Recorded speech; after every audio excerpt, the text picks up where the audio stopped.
Hello students, आज आपण rotational डायनॅमिक्समधले जे राहिलेले MCQs आहेत ते डिस्कस करणार आहोत. तर बघा काय आहे आपला नेक्स्ट MCQ. बघा, a closed tube partly filled with water lies in a horizontal plane. If the tube is rotated about perpendicular bisector, the moment of inertia of the system. First option आहे increases, second option आहे decreases, third option आहे remains constant आणि fourth option आहे depends on a sense of rotation. बरोबर. तर बघा, तर या काय विचारलेलं आहे, एक ट्यूब आहे ती काय केलेली आहे म्हणजे अर्धी हाफ असं सांगितलेलं नाही, पण थोडीफार प्रमाणात त्याच्यामध्ये काय आहे वॉटर आहे आणि ती काय केलेली आहे हॉरिझॉन्टल प्लेनमध्ये ठेवलेली आहे. If tube is rotated about perpendicular bisector, the movement of inertia of the system. Tube कशा पद्धतीने रोटेट केली, तर या ट्यूबला ॲक्सिस ऑफ रोटेशन कसा असेल, परपेंडिक्युलर असेल. बरोबर. परपेंडिक्युलर बायसेक्टर, बायसेक्टर म्हणजे या ट्यूबचे दोन जे डिव्हिजन होणार आहे ॲक्सिस ऑफ रोटेशनमुळे ते सेम असणार.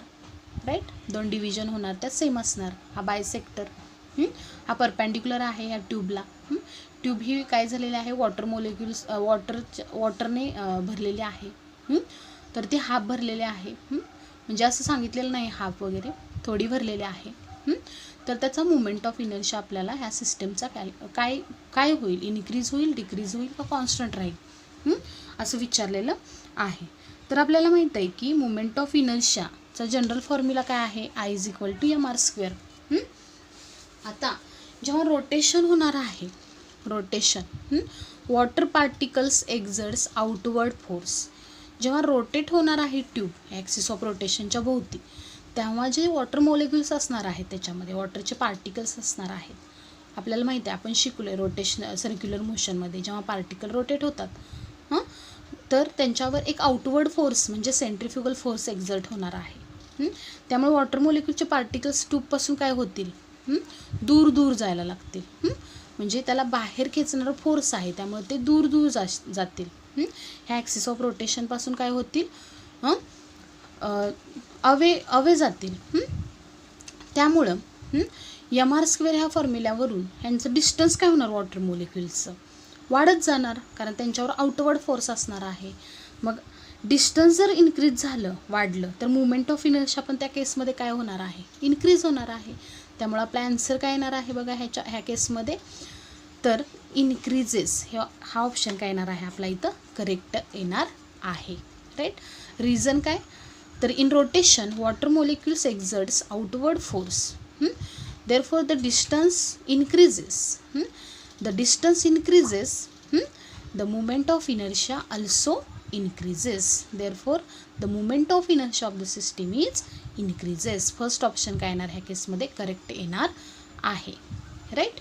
तर आता नेक्स्ट काय आहे बघा, नेक्स्ट काय आहे बघा आपला MCQ. A body of mass m and radius r is rolling horizontally without slipping with a speed v.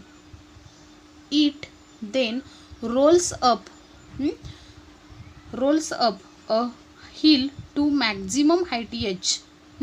If h दिलेले आहे 5v²/6g, what is the moment of inertia of the body विचारलेला आहे, moment of inertia. तर हे 4 option आहेत बघा त्याच्यामध्ये, तर कोणता ऑप्शन करेक्ट येईल बघूयात आता आपण. बघा आता बॉडी काय होणार आहे, रोल होते बॉडी. बरोबर. Rolling horizontally without slipping with speed किती आहे या बॉडीचा, सपोज ही बॉडी आहे, हिची रेडियस किती आहे, r आहे. आपण बघितलेले आहे डायग्रॅम, इन्क्लाइंड प्लेनमध्ये जेव्हा बॉडी काय होते, रोल होते. बरोबर. ही काय असते त्या बॉडीची, ही काय असते h एवढी हाईट असते. राईट. h एवढी हाईट किती दिलेली आहे, 5v²/6g दिलेले आहे आपल्याला.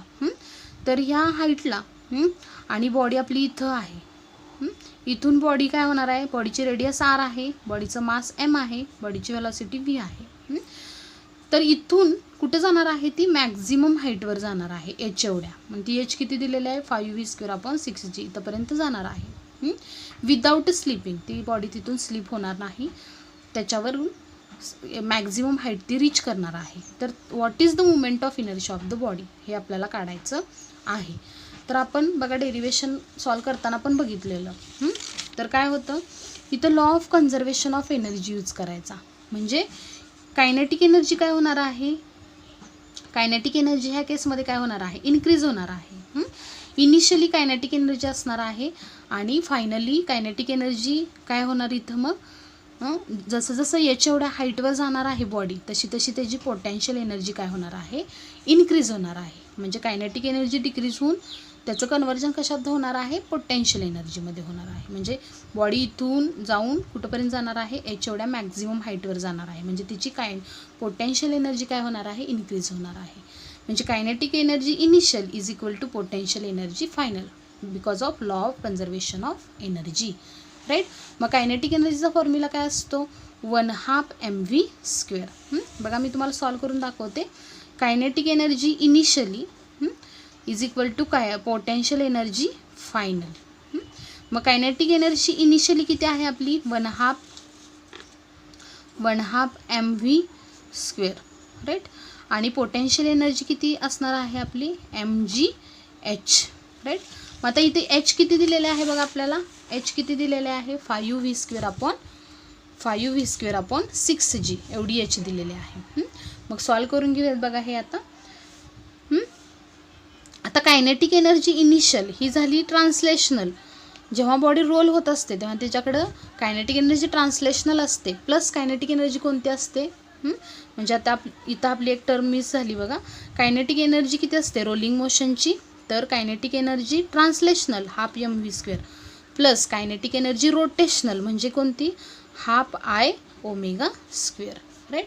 आणि पुढे mgh as it is, right.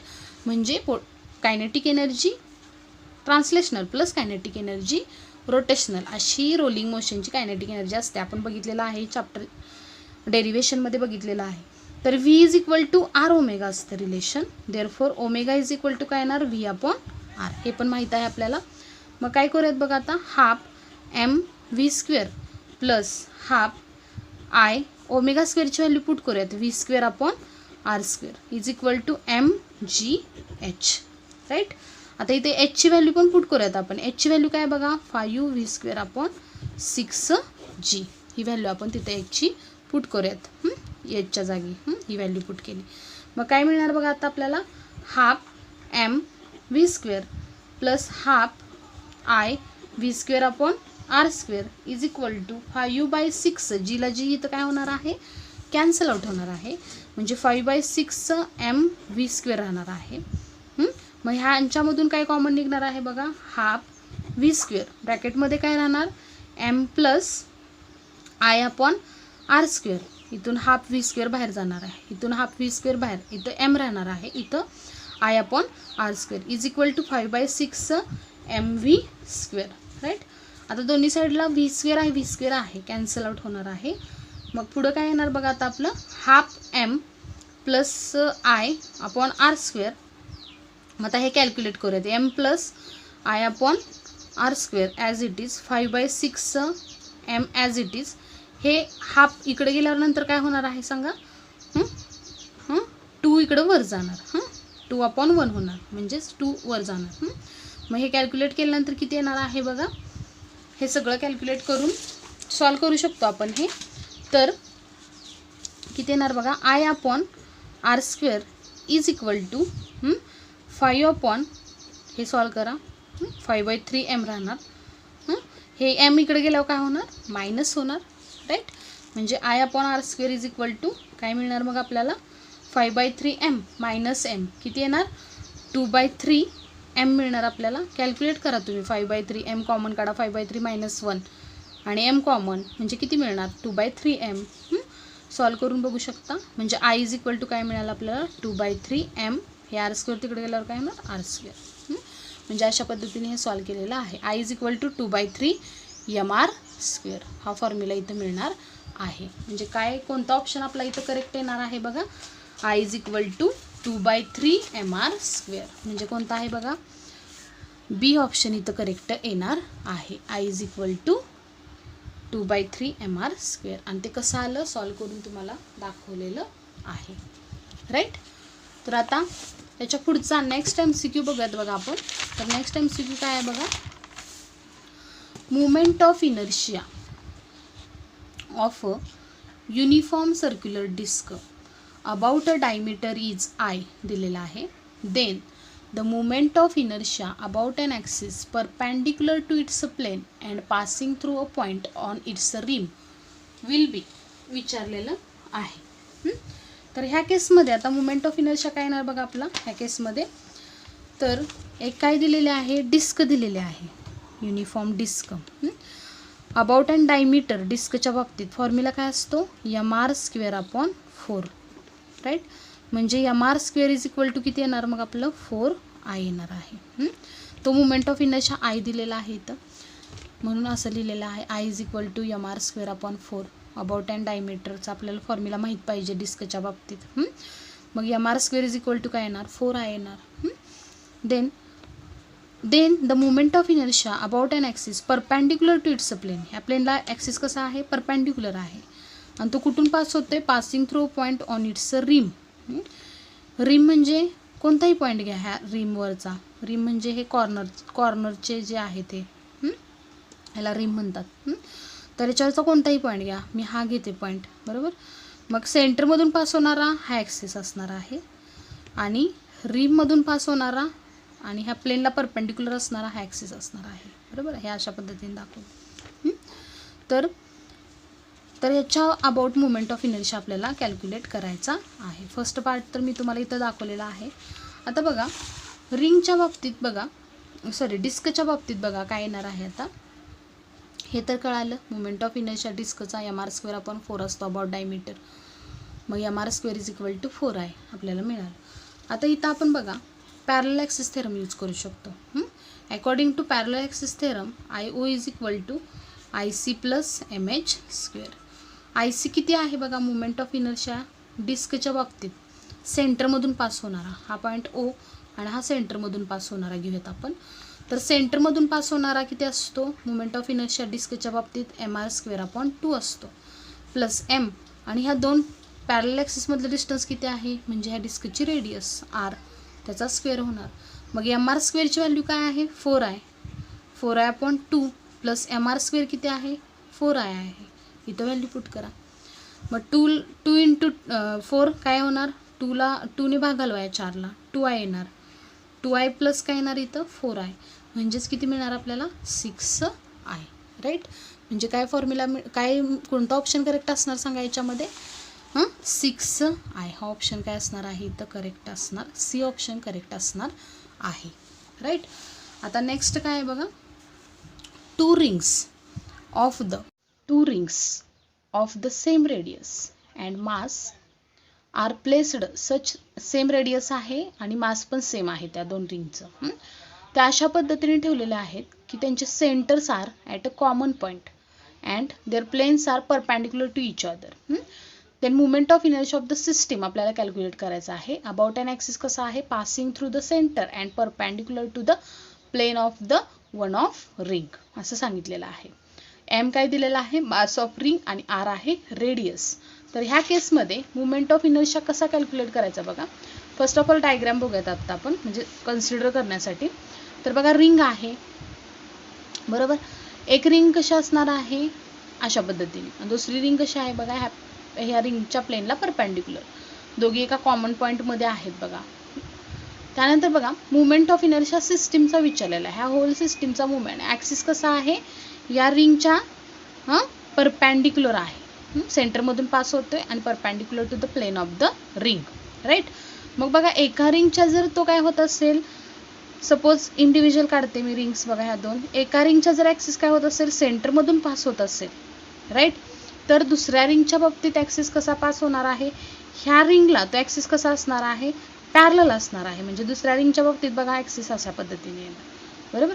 मग आपल्याला माहित आहे मुवमेंट ऑफ इनर्शिया इंडिव्हिज्युअल रिंगच्या बाबतीत घ्यायचा आणि काय करायची त्यांची ॲडिशन करायची. मग काय येणार बघा movement of inertia of a ring about an axis passing through its centre माहीत आहे आपल्याला plus movement of inertia of ring about हा कशातून गेलेला आहे ॲक्सिस अबाउट अँड डायमीटर आपण म्हणू शकतो बरोबर. हा डायमीटर आहे त्या रिंगचा, ह्याच्यातून पास झालाय तो.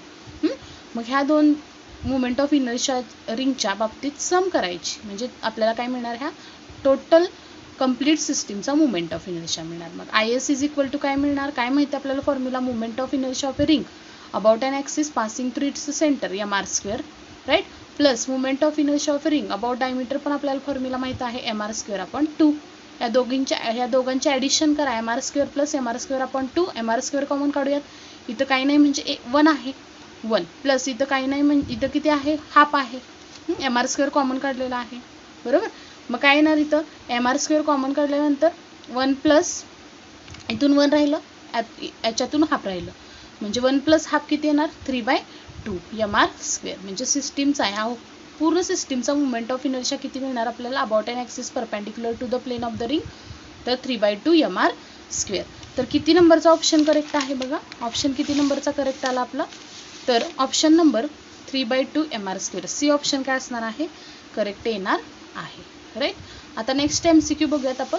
तर बघा, movement of inertia of A flywheel increases by 1%. What will be percentage increase in movement of inertia about axis of symmetry? तर फ्लायव्हील दिलेला आहे आपल्याला ऑब्जेक्ट, तर त्याचा डायमीटर कितीने इन्क्रीज होतोय, 1%. तर what will be percentage increase in its movement of inertia आपल्याला calculate करायचा आहे अबाउट ॲक्सिस ऑफ सिमेट्री.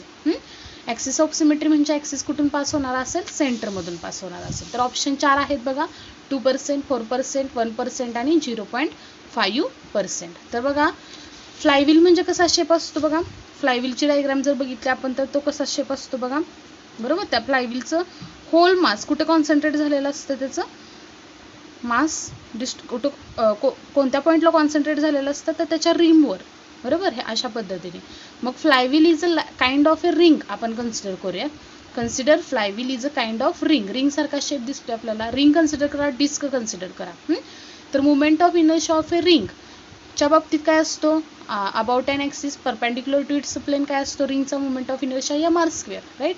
मग एम इंटू आर आणि डायमीटरमध्ये रिलेशन काय आहे, आर इज इक्वल टू ही म्हणजे काय असणार, त्या फ्लायव्हीलची रेडियस असणार. मग ह्यांच्यात रिलेशन काय आहे, रेडियस आणि डायमीटरमध्ये, radius is equal to d/2. Radius डायमीटरच्या हाफ असते. मग रेडियसची व्हॅल्यू इथं काय पुट करूयात आपण, d/2 इथं पुट करूयात ॲज इट इज रेडियसची व्हॅल्यू, त्याचा स्क्वेअर होणार. म्हणजेच आपल्याला काय मिळणार, md²/4. 2² 4 d². मग change in movement of inertia आपल्याला विचारलेला आहे. Change in movement of inertia म्हणजे delta I is equal to बरोबर. इथं एम आहे, मग याचं काय करूयात, डेल्टा एम घेऊयात आपण. 4 काय नंबर आहे तो कॉन्स्टंट ठेवूयात, म्हणजे डेल्टा एम प्लस काय मिळणार मग इथं आपल्याला 2 इंटू डेल्टा डी बरोबर. म्हणजे डायमीटरमध्ये चेंज झालेला, डेल्टा डी म्हणजे चेंज इन डायमीटर. हे स्क्वेअर आहे, तर 3 असतं तर 3 इंटू डेल्टा डी लिहिलं असतं आपण, पण इथं स्क्वेअर आहे त्यामुळे 2 इंटू डेल्टा डी येणार. हे एररच्या बाबतीत आपण शिकलेलो आहे 11th मध्ये. अशा पद्धतीने फॉर्म्युला त्याच्यामध्ये घ्यायचा असतो, 2 इंटू डेल्टा डी राईट.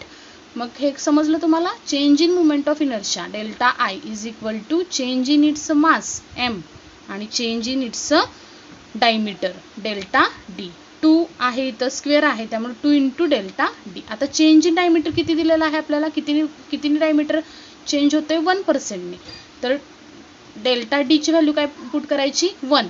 आणि डेल्टा एम काय चेंज होतोय का, मासमध्ये नाही चेंज होत त्यामुळे 0 मासमध्ये चेंज होत नाही 0 plus 2 into change in diameter किती दिलेला आहे, डायमीटर कितीने इन्क्रीज होतोय, 1%ने. 1% व्हॅल्यू पुट करायची. मग change in movement of inertia किती मिळाला आपल्याला, 2 इंटू 1 2 म्हणजे 2%. हे काय असणार, ह्या MCQचं काय असणार, ॲन्सर असणार. म्हणजे ऑप्शन कुठला करेक्ट येईल ह्यामध्ये बघा, 2%. म्हणजे ए ऑप्शन काय येईल इथं करेक्ट येणार आहे. Okay class, thank you.